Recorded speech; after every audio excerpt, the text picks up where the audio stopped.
On our silver wedding anniversary, my husband gave me divorce papers instead of a gift. 25 years is long enough, he announced in front of all our guests. I want someone young now, and you need to be out of the condo by tomorrow. He seemed to have forgotten that my parents gifted me that condo. His mother, Celeste Price, just smiled silently. I rose, took the microphone, and said something that left him speechless. 3 weeks earlier. That night, Naomi Sterling woke to whispers at 3 a.m. Her husband Darren was on the phone with his mother again. His voice sounded strangely excited. We have to do this right, Darren's voice insisted. She won't suspect a thing. Of course not, son, Celeste replied. Naomi tensed. What were they plotting? And why now, just weeks before their milestone anniversary? The hardwood floor creaked as Darren returned. Naomi quickly shut her eyes, pretending to be asleep. The next morning everything felt odd. Darren was unnaturally affectionate. Naomi, my love, he said, kissing her cheek. He smelled of expensive cologne. How about we choose the restaurant for our anniversary today? I want everything to be perfect. Perfect. In 25 years of marriage, Darren had never been so enthusiastic about celebrations. She always organized everything. Fine, she replied carefully. His cell phone lit up on the nightstand. A calendar reminder. Call S at 11 a.m. Who's S in your contacts? She asked casually, watering the window plants. Darren spun around. For a second, panic flashed in his eyes. Sanchez, a colleague from Seattle. Just consulting on a work issue. A lie. When Darren lied, his left eye always twitched, just as it was doing now. Once he left, Naomi stood by the window, gazing at the gray October sky over Georgetown. 25 years. A quarter century. They'd met in college. She was a brilliant accounting student, he an up-and-coming manager. They married for love, dreaming of children and a big family. But children never came. Darren took it hard, especially when his mother Celeste started making passive-aggressive comments about grandchildren. In time they accepted being childless and focused on positives, more time for themselves, for travel, for careers. But something vital had shifted between them. A knock pulled her from her thoughts. Celeste Price stood there with her usual frigid smile. Naomi, dear, she said, entering without invitation. Are you preparing for the party? Celeste always treated Naomi with exaggerated courtesy but maintained great distance. In 25 years, she'd never once called Naomi her daughter. Slowly but surely, Naomi replied. By the way, Naomi, dear, Celeste said, settling into an armchair. I've been thinking about the future. Darren's not so young anymore. He's 53. Don't you think it would be good to write a will? And where do you keep the condo papers? The chill was immediate. What do you mean? For my nephews. Good boys studying, working. If we don't plan, the government takes everything. She waved dismissively. Just in case. You never know what might happen. It's good to know where things are. After Celeste left, Naomi sat in silence, piecing it together. The late-night call, Darren's strange affection. Now Celeste's pointed questions about the house title. She didn't like this picture. She checked Darren's computer. He'd changed the password. Her heart raced. In 25 years he'd never kept secrets. She tried their meeting date. Nothing. His birthday. Nothing. Then their wedding date in reverse. It worked. The browser history made her stomach drop. How to divorce when shared assets exist. Spousal rights in property division. Legal advice for separation. How to keep the condo in a divorce. All searched over the past 2 weeks. Her phone rang. Her friend Candace. Naomi, you won't believe what I saw. You're Darren at a jeweler's in Tyson's Galleria with a young woman, about 30, blonde, very put together. They were looking at rings together, clinging to each other. Are you okay, Naomi? Yes, Naomi lied. Everything's fine. But nothing was fine. That evening Darren returned with roses and fancy chocolates. For my one and only true love, he said confidently. One and only. How ironic. We need to talk seriously about our future, Naomi said. Darren tensed. Talk about what? Everything's fine. The anniversary is in 1 week. All our friends will be there. Let's not spoil the mood. We'll talk after the party. After the party. Something big was planned for the party itself. The next day, the home phone rang while Darren was out. He'd forgotten his cell phone. The answering machine recorded the message. "Dee, it's Mom. I spoke to Mr. Hayes. Everything can be arranged. The important thing is she doesn't suspect anything until the very last moment." Hayes, not the Seattle colleague. Now it made sense. Naomi approached Darren's phone. She tried the date they met. No. Celeste's birthday. Nothing. Then her intuition told her to try March 8th, International Women's Day. It worked. The lover's birthday. The text confirmed everything. "Sierra, my love, a little more patience. After the anniversary, everything will be resolved. The condo will be ours. Dee, you said we'd be living together by New Year's. I'm tired of hiding. My love. Everything is going according to plan. Mom has already taken care of things. Naomi suspects nothing. Hayes says if we play this right, she'll only get half. I'll keep the condo." More messages revealed the full conspiracy. "Mom, are you sure the condo title is in both our names?" "Son, I saw the copies. Both names.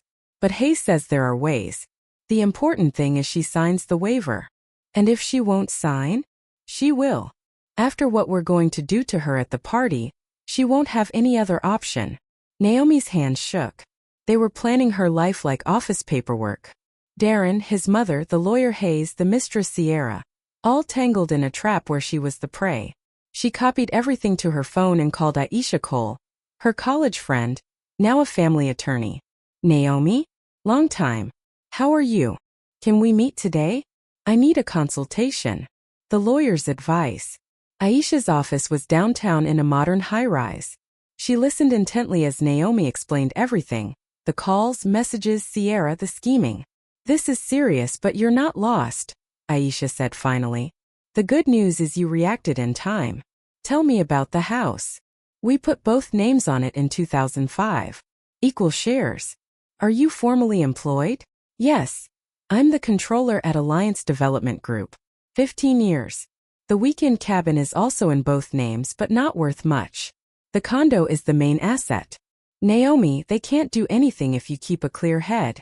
In a divorce, everyone receives what is legally theirs. No one can force you to waive your share. But they're clearly planning something dirty. A scandal, an accusation, something to break you emotionally. You need to be ready." "How?" "Gather evidence. Take photos of messages. Record conversations if you can. Move some money into an account only in your name. Most importantly, don't let them know that you know." Naomi nodded. For the first time in days, she felt something close to relief. "Thanks, Aisha. How much do I owe you?" "Nothing, girl. Friends don't charge.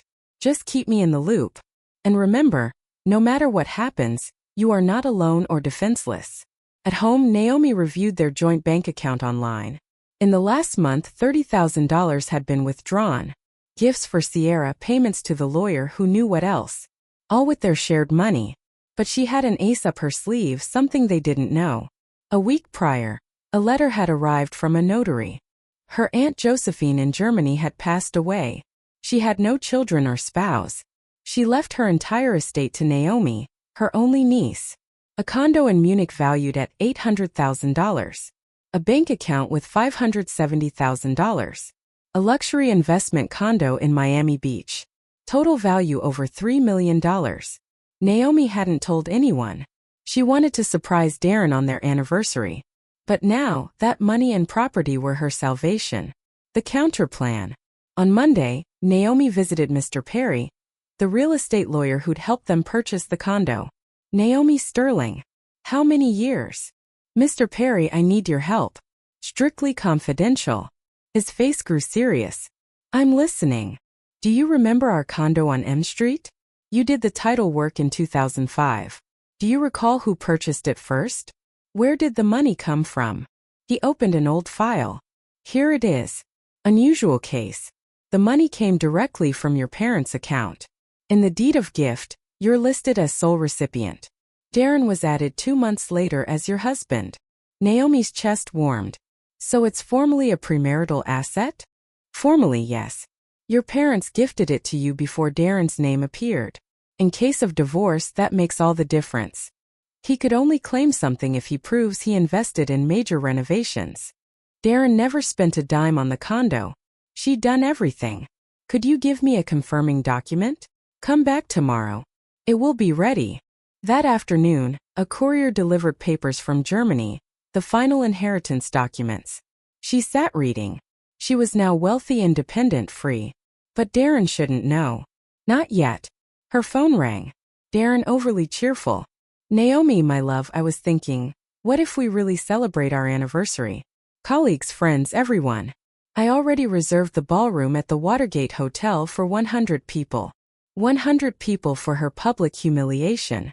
Isn't that expensive? We're supposed to be saving. Don't worry about it. The money is there. The important thing is the impression. I want everyone to see what a perfect family we have. What a cynical lie. That night, Celeste arrived with a gift. This is from me to you. An envelope. Inside, a business card. Hayes & Associates, Divorce and Property Law. Free consultation anytime. The audacity. They were giving her a consultation with the very lawyer planning her betrayal. Around 2 a.m., Naomi heard murmuring. Darren on the phone in the hallway. Mom, everything is perfect. The restaurant is booked. After the toast, it will all happen. Are you sure she doesn't suspect? How would she? She's naive like a child. She's always trusted me. And if she doesn't want to sign the papers, she will. After what I tell her in front of everyone, she'll have no other option. Everyone will see what she's really like. Don't you think it would be better privately? No, Mom. It has to be in front of everyone. That way she can't make a scene. She'll go straight home, and Hayes will be waiting with the papers. Quick, clean, no drama. And Sierra knows? Of course. She's even coming. I'm introducing her as my new assistant. You're cruel. It's not cruelty. It's being practical. 25 years was enough. I deserve to be happy, even if it's at her expense. In the morning, Naomi went to the bank. She opened a personal account and transferred half the joint savings. Then she collected the document from Mr. Perry confirming the condo was hers. Next she went to work. Mr. Budrow, she said to her boss. Can I speak with you? Of course, Naomi. Is everything all right? Everything is fine for now. I wanted to warn you that I'll soon be entering a difficult personal phase. Divorce? Seriously? I thought you two were solid. You even invited me to your anniversary. That's exactly why I'm warning you. If things go wrong, I hope I can count on your support. My work won't be affected. You're the best controller we've had in 15 years. Whatever happens, your job is safe. Thursday, she went to the German consulate to formalize the inheritance. Everything in order, Mrs. Sterling, the consul said. Your aunt was very prudent. The bank accounts will be unlocked in 1 week. The Miami Beach condo passes to your name immediately. She now owns 3 properties, over $1 million in cash, and most valuable of all, complete freedom. Outside the Watergate Hotel, checking arrangements, Naomi encountered a young blonde woman on her phone. Dee, my love, it's incredible. The ballroom is huge. The decor is divine. You promised we'd live in a huge condo soon. And I can already imagine hosting parties there. Sierra, her husband's mistress, only feet away, talking about the life she'd have with him. Of course, I understand tomorrow will be difficult. But you said after your speech she'd understand everything. And I'll be there as your new assistant. Romantic, right? Publicly humiliating your wife is romantic? Naomi walked closer. Excuse me, do you know where the manager is? Sierra turned, looked her up and down with disdain. No idea. I don't work here. She returned to her phone. Dee, there's some lady asking me questions here. Some lady. Naomi smiled to herself. Tomorrow this lady would deliver a big surprise. The restaurant manager confirmed. Mr. Price already paid for everything. Ballroom for 100 people, banquet, live music. $45,000 total. Your husband requested the best of the best. $45,000 to humiliate her in public. That night Celeste arrived, excited. Dee, son, are you ready? Did you rehearse your speech? Of course, Mom. Everything will be perfect. Your speech will be a success. Everyone will see you made the right decision. Mom, what if she makes a scene? She won't. With so many people, she'll hold it together. She's educated. And Hayes. Yes, the papers are done. All she needs to do is sign. After my speech, she'll have no choice. Naomi quietly went to the bedroom and took her own papers from the drawer. The document stating the condo was hers from before marriage. The inheritance documents. Her new bank account statement. Tomorrow these would change everything. Later, she heard Darren rehearsing. Dear friends, today is a special day. 25 years ago, I made a decision that seemed right. But life moves on, people change, and sometimes you have to have the courage to admit your mistakes. I thank Naomi for these years, but honesty demands I speak the truth. We are different people with different values, different plans for the future, and I have made a decision. 25 years of marriage. His mistake. In the morning, Darren adjusted his tie. Naomi, today is a great day. Yes, our anniversary. Not just that. Tomorrow your life is going to change and so is mine. Completely. Did you ever really love me? Truly. He froze. What a weird question. Why ask that today? Just curious. Of course I loved you. And I still love you in my own way. In his own way, like someone who cares for an old piece of furniture that has served its purpose. Throughout the day, Darren was frantic, calling the restaurant, checking the guest list. By evening, he was visibly anxious. Are you ready, Naomi? She stood before the mirror in a new elegant dark blue dress.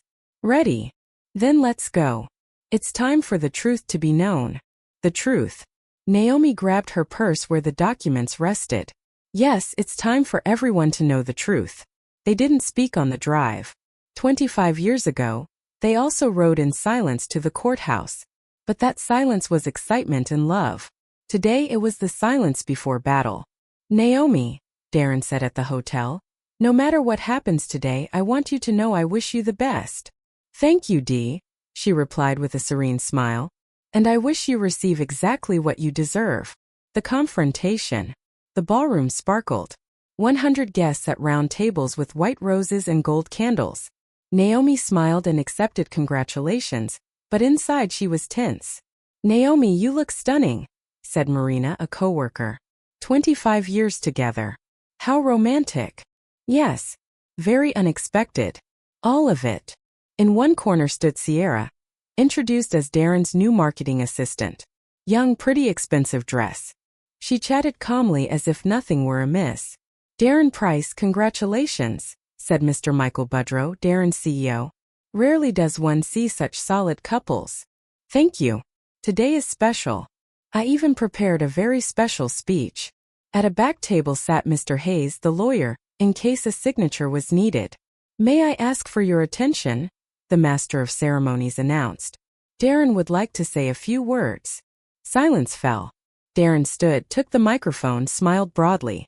Friends, thank you for being here. 25 years is no small thing. It's a quarter century alongside one person. Guests nodded, raising glasses. I've thought a lot about our life together. About what united us, what made us happy, and what didn't so much. The ballroom grew quieter. And I realized something very important. People change. What seems right when you're young can eventually turn out to be a mistake. 25 years ago, I chose my life partner guided by youthful emotions. But life taught me to see things more clearly. People exchanged confused glances. Dear friends, I want to be honest with you and with myself. For 25 years, I endured a life with a woman who is not right for me. A gray, boring woman who doesn't know how to be the partner of a successful man. The ballroom erupted. Darren, are you crazy? Someone yelled. Quite the opposite. I'm finally thinking clearly.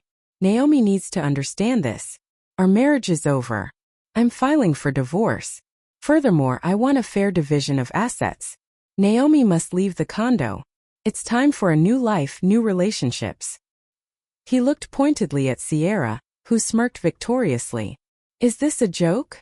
A woman asked, bewildered. Are you in your right mind? His boss demanded. More than ever. I have the right to be happy. Naomi will receive what the law dictates and we will separate on good terms. And that young girl is your new conquest? One of Naomi's friends shouted. Sierra is a wonderful woman. She understands what I need. Unlike other people. That was enough. Naomi slowly rose and gently took the microphone. "Thank you, Darren," she said in a quiet, almost sweet voice. "Very honest." The room fell silent. Everyone expected tears, drama, her running out. "You know, dear friends, Darren is right about one thing. Enough of the lies. I want to speak the truth too." Darren frowned. This wasn't in his script. "The truth is, I knew about this whole charade for 3 weeks. I knew about Sierra, about Lawyer Hayes sitting right there in the corner, about your plans to make me waive my rights to the condo." Hayes turned pale. "Naomi, what are you talking about?" Darren tried to interrupt. "That your plan fell apart, darling. You see," she said, pulling a folder from her purse, "you made a tiny mistake. Our condo is not a shared asset. It was a gift from my parents in my name before the marriage. I have the document from the real estate lawyer." Darren stepped back. "That can't be. And what's more, 3 weeks ago, I received an inheritance from my Aunt Josephine in Germany.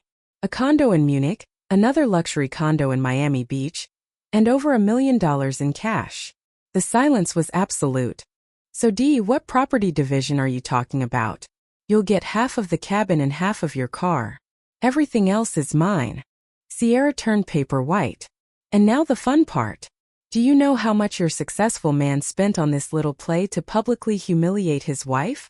$45,000 of our joint savings." Guests began murmuring in outrage. "But I'm not spiteful. Darren, you are free. Take your wonderful woman, as you called her, and live wherever you like, just not in my condo." "Wait," Darren whispered. "We can talk about this." "There's nothing to talk about. I'm filing for divorce tomorrow. Hayes can leave. I don't need him anymore." She turned to the guests. "Dear friends, I apologize for ruining your evening, but sometimes the truth is more important than appearances. Thank you for coming. Now you know who is who." Naomi placed the microphone on the table and walked toward the exit. Behind her, scandal erupted. "Darren, you are a complete scoundrel," a woman yelled. "How could you do that to your wife? 25 years.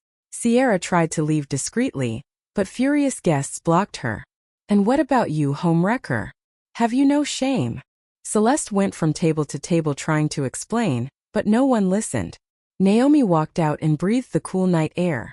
Freedom. Through the windows, she could see the house of cards Darren had built collapsing. He stood in the ballroom center, pale, confused. Mr. Budrow approached him. "Darren Price, I am deeply disappointed. I think we will have to review your position in the company." "But Mr. Budrow, you don't understand." Naomi twisted everything. "Twisted?" Marina interjected. "We all heard what you said. 25 years enduring a colorless woman. Aren't you ashamed?" Sierra pushed through angry guests. "Dee." She grabbed his sleeve. "What's going on? You promised me a condo. Where's the money?" "Shoo. Not here." "Why not here? I've been waiting 3 months. You said we'd live like kings, and now what?" Guests were already recording on their phones. "Stop it," Darren pleaded. But Sierra let out a bitter laugh. "Talk about what? You don't have a condo or money. You fooled me." She turned to the guests. "You want to know the truth? This successful man promised me riches for 3 months. He bought me jewelry with his wife's money. He promised me a huge downtown condo." "Sierra, shut up," Darren screamed. "And he also took out loans using their shared assets as collateral. He thought his wife would never find out. He took $20,000 from Chase Bank and another $15,000 from Wells Fargo. He spent it all on me. Even Naomi hadn't known about that." Celeste rushed toward him. "Dee, what is this woman saying? What loans? What inheritance of Naomi's? Mom, now is not the time." "Not the time. I mortgaged my mansion to give you money for the lawyer.